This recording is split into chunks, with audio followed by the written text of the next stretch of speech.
Perlombaan iblis menundukkan kepalanya dan tidak pernah berani menatap Feng Tianxing. Sebenarnya, aku merasa tidak enak melakukan ini.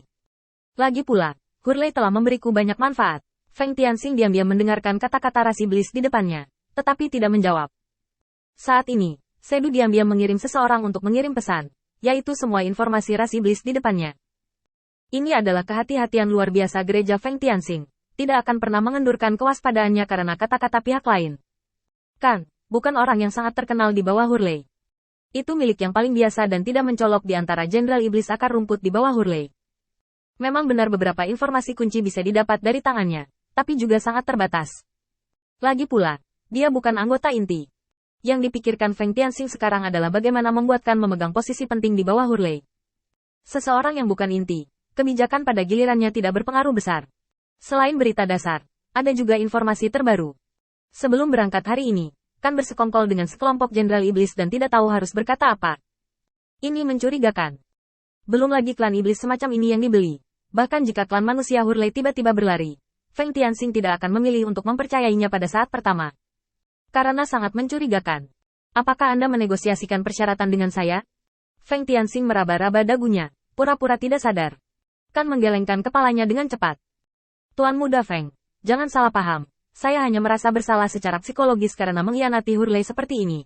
Mendengar ini, Feng Tianxing tahu apa yang dia pikirkan. Adapun hadiahnya, setelah Hurley dihancurkan, aku akan menghadiahimu lagi.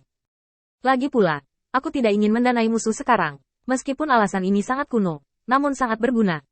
Setelah Feng Tianxing selesai berbicara, Kan langsung mengangguk untuk menunjukkan bahwa dia mengerti. Ini dikatakan kepada Feng Tianxing. Besok Hurley akan membawa bawahannya ke Gunung Suangfeng. Kudengar dia ingin mencari tahu apa maksudmu, Tuan Feng. Selain itu, tentara belum bergerak untuk saat ini. Feng Tianxing mengangguk untuk menunjukkan bahwa dia tahu, dan ini membuat Kan mundur. Ayo, bawa informasi lain kali. Lihat apakah informasimu penting atau tidak, dan ubah berdasarkan hadiah yang telah ditetapkan. Tapi untuk mencegah pengkhianatanmu, aku akan menyimpan setengahnya, dan setelah aku mengalahkan Hurley, aku akan memberikannya padamu bersama dengan hadiah tambahan. Kan hanya mengangguk sebelum pergi dengan hati-hati. Seluruh proses meninggalkan kamp U-200B, U-200B dia menghindari orang agar tidak ketahuan. Menjadi sangat berhati-hati sejalan dengan gayanya, tapi sayangnya, Feng Tianxing masih tidak percaya dengan apa yang dia katakan. Menilai dari kehati-hatian Feng Tianxing saat ini, masalah ini tidak akan pernah menjadi keputusan yang begitu sederhana. Hal terpenting tentang kecerdasan adalah dapat dipercaya. Jika muncul kecerdasan yang tidak dapat dipercaya, akan lebih baik jika tidak ada kecerdasan seperti itu. Kecerdasan yang salah sering mengarah pada hasil yang salah. Benar atau tidaknya berita itu harus ditentukan dengan jelas. Sekarang bahkan tujuan Kan tidak terlalu jelas. Feng Tianxing secara alami membutuhkan beberapa pengujian. Biarkan Jiang mengirim 2 orang ke Gunung Suangfeng untuk menonton. Dan jika Hurley muncul, beritahu aku sesegera mungkin. Feng Tianxing tidak berani membiarkan bawahannya melakukan sesuatu kali ini, melainkan mengandalkan bawahan Jiang. Alasan paling penting adalah bawahan Jiang mengambil risiko demi keuntungan. Dan jika terjadi sesuatu, mereka akan dibersihkan. Jika salah satu bawahannya meninggal, dia harus bersusah payah untuk mengolah yang lain. Hanya ada 6.000 ras iblis secara total, tetapi Feng Tianxing tidak tahan dengan lemparan seperti itu.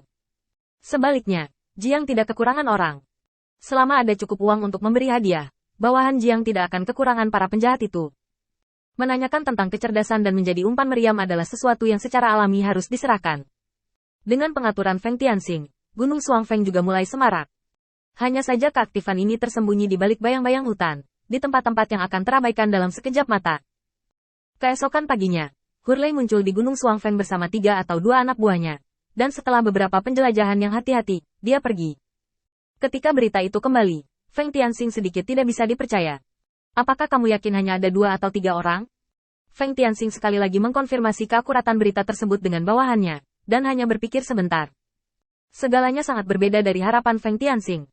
Menurutnya, meski Hurley sembrono, dia tidak akan berani masuk atau keluar kamp begitu saja. Terakhir kali Keto membawa orang-orang dari keluarganya, dia memukul kepalanya. Jika Hurley lebih berhati-hati, dia harus tetap di kamp dan memastikan Keto dan anak buahnya sudah pergi sebelum keluar. Dan dia tetap muncul dengan bawahan terkuatnya, bukan untuk mengalahkan bawahan Kedo, tapi untuk bisa menjatuhkan dirinya di saat pertama perubahan untuk menghalangi Kedo. Tepat ketika Feng Tianxing bingung, Kan muncul di kemahnya lagi dengan membawa berita. Feng Tianxing tiba-tiba menyala. Semua pertanyaan ini sudah terjawab ketika Kan ingin bertemu dengannya. Karena semua ini adalah permainan yang dibuat oleh Hurley dan Kan. Untuk memasukkan diri Anda ke dalam perangkap mereka. Karena Kan datang terlalu cepat, jika dia harus menunggu dengan sabar selama lebih dari 10 hari sebelum mengirimkan informasi, Feng Tianxing hampir akan mempercayainya. Hanya sekarang, Kan datang terlalu cepat. Untuk membuat informasinya kredibel, dia harus muncul ketika dia kehilangan kesempatan untuk mengalahkan Hurley dan merasa kasihan karenanya. Biarkan dia masuk. Saat Kan masuk, Feng Tianxing mengatakannya secara langsung. Kali ini informasimu tidak buruk. Meskipun ada beberapa kekurangan, itu tidak berbahaya. Lain kali ada berita, aku akan mengirimkannya. Feng Tianxing juga memberikan hadiah kali ini tanpa mendapatkan informasi apapun. Ini saja, telah membuktikan sikapnya. Lebih penting dari apa yang dia katakan. Masukkan saja hadiahnya ke dalam tas, katakan. Aku baru saja mendengar berita lain. Heli sepertinya telah mendapatkan sesuatu di Gunung Suangfeng kali ini. Dia akan pergi ke Dongtan untuk mencari cara untuk menyelesaikannya. Itu harus langsung. Feng Tianxing mengangguk dan menanyakan beberapa detail sebelum membiarkan Kan pergi. Melihat adegan ini, Ludu di samping mencibir di dalam hatinya. Bahkan akting ini terlalu canggung. Tepat ketika Ludu mengira Feng Tianxing akan menghancurkannya, dia melihat bahwa Feng Tianxing bahkan bangun sendiri dan mengirimkan keluar. Sikap seperti itu membuat Sedu terlihat tercengang.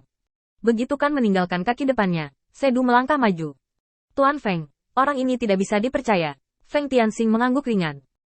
Itu tidak kredibel, tapi itu tidak mencegahnya menjadi pionku. Otak boros berdengung. Tuan muda Feng, Anda mengenalnya dengan baik. Mengapa Anda masih? Feng Tianxing tersenyum ringan. Pelajari dengan hati-hati, dan tujuan membiarkanmu mengidentifikasi orang-orang ini adalah untuk membuat bidak catur yang tidak dapat digunakan menjadi bidak yang dapat digunakan.